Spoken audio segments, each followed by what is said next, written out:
Este miércoles 25 de diciembre, en tapa a tapa, continuamos leyendo Zacarías, capítulo 8, 1 al 23, Apocalipsis 16, 1 al 21, el Salmo 144 y finalmente Proverbios 30, 29 al 31.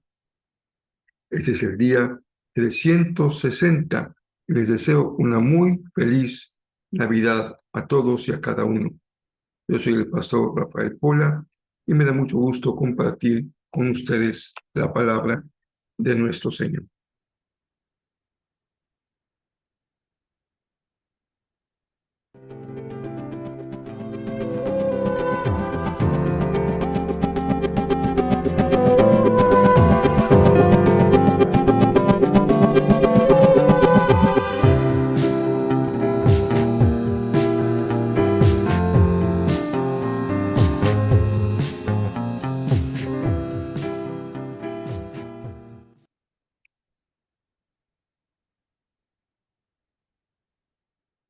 Un día muy especial para todo el pueblo de Dios, el celebrar un día como dedicado a la conmemoración del nacimiento de Jesús.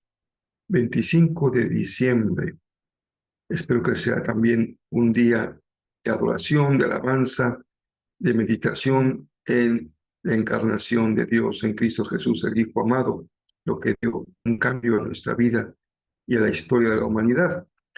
Estamos leyendo Zacarías y como ustedes pueden observar, coincide con la mayoría de los profetas en relación con el tema del cautiverio babilónico. Hay algunos profetas que cumplieron su ministerio antes del exilio, otros más les tocó profetizar durante el exilio, y algunos también predican, proclaman el mensaje ya de regreso del exilio. Zacarías tiene un mensaje para lo que él llama el remanente, este grupo que permaneció, escogido por el Señor para de ahí restaurar al pueblo, a la nación, porque el cautiverio babilónico fue una devastación terrible para Israel y fue de tal significado que una buena cantidad de los libros del Antiguo Testamento tienen como tema tanto Esdras, Nehemías, lo que se alcanza a describir en los reyes y luego la mayoría de los profetas. Así que tal vez no le hemos dado todo el peso que este evento tuvo en la comprensión de la historia de Israel y del significado para nuestra fe de ese cautiverio. Ahora es una palabra de esperanza y a la vez de exhortación. De esperanza porque ese remanente que ya ha intentado, ha obedecido el reconstruir el templo, no debe de cejar en su tarea, no debe de sentirse desanimado o detener el trabajo que ya empezó. Al contrario, debe de comprometerse para continuar hasta el final la obra que Dios ha puesto en sus manos, que es la reconstrucción del templo y de todo el tejido de la vida social de Israel, de Jerusalén, de Judá. Pero el Señor les pide que esa novedad de vida que tendrían en la reconstrucción también alcance aspectos importantes de su vida social. Uno de ellos es que deben decir la verdad, y especialmente cuando se trata de el juicio de personas que van ante una autoridad y hay de ser tratados con justicia, y la justicia descansa en juicios verdaderos, no en juicios falsos. También deben cambiar el espíritu de luto de los festivales que han tenido los últimos años por su cautiverio, ahora deben convertirlos en festivales de alegría. Me parece precioso esta exhortación del profeta. Y finalmente dice el profeta que será tal la bendición de Dios para el pueblo que la gente se dará cuenta de lo que Dios hace en Jerusalén y querrán ir allá a estar presentes. Si verán a una persona que se considere parte del pueblo de Dios y querrán ir con él porque sienten que Dios está con él. Mis hermanos, yo creo que esta es una de las verdades más certeras respecto a que Dios bendiga la obra que nos da en nuestras manos, que podamos comunicar la presencia de Dios en nuestra vida. Desde lo más individual, en el servicio que cada quien hace en su vida personal, con sus seres queridos, con sus vecinos, amigos, donde Dios nos usa como instrumentos, ¿cómo podemos bendecir y que la gente se sienta atraída cuando nuestra vida manifiesta que Dios está con nosotros en todo cuanto hacemos? Lo mismo como iglesia local, como iglesias en términos colectivos. Cómo bendice Dios su obra cuando la iglesia da testimonio, muestra que Dios está con ella. A veces es con hechos muy portentosos, como milagros de sanidad o de cambios de vida, en donde Dios empieza a dar fruto donde estaba estéril, como vemos en el pasaje de esta ocasión. En otras ocasiones muy poderosas es cuando hay amor, cuando hay misericordia, cuando hay servicio. Y recuerden que eso dice el libro de los Hechos. Miren cómo se aman. Y eso era atractivo para las personas que estaban viviendo alrededor. Ahora vamos a Apocalipsis. Bueno, es un pasaje terrible porque es un pasaje que continúa con los oráculos de juicio que hay en el Apocalipsis, el derramamiento de la ira de Dios. La ira de Dios no es un defecto de su carácter, como fuese en el caso del ser humano, en donde la ira manifiesta un descontrol, un odio, un deseo de destruir.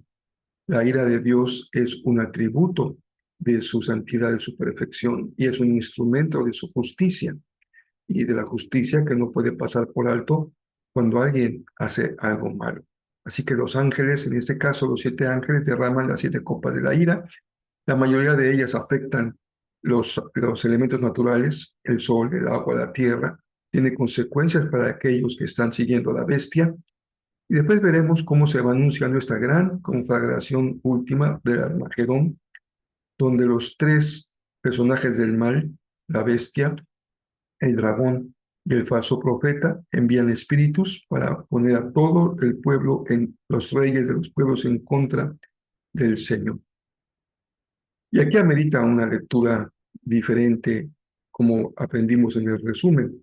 Algunos lo ven como un hecho histórico que va a suceder y otros como un elemento simbólico que representa esta gran oposición del mundo en contra del Señor. Creo que es muy atinado verlo como un elemento simbólico, dado que el Apocalipsis es un libro profético, es un libro escatológico, es un libro apocalíptico lleno de símbolos.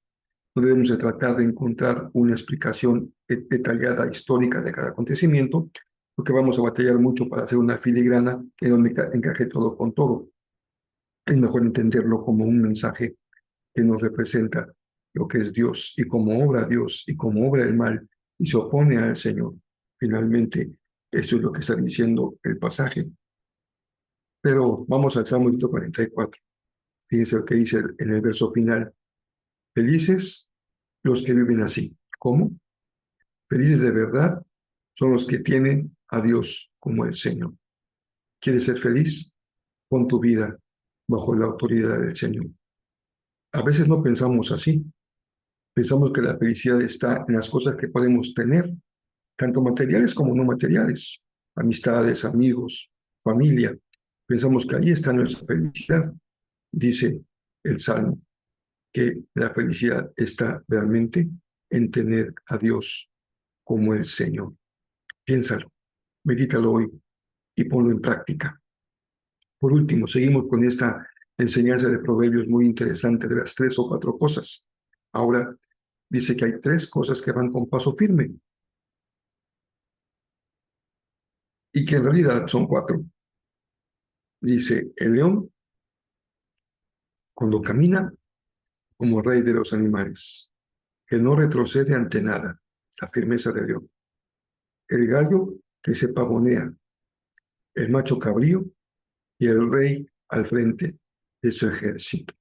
Vean qué importante es que el rey vaya al frente del ejército y que el ejército vaya en pos de su rey. Una vez más, muchas felicidades para este día. Si tú pudiste colaborar en la actividad de las cenas navideñas y ayer, martes 24, se hizo entrega, pues gracias a Dios por ese servicio. Que el Señor te dé una doble bendición de alegría, de gozo, de satisfacción. Dice la palabra, nadie dé por necesidad, por obligación, sino con un corazón alegre y generoso. Así que si hemos disfrutado con alegría el dar, una doble bendición. El próximo domingo continuamos con nuestros mensajes de fin de año. Domingo 29, nuestros cultos normales, también por Facebook.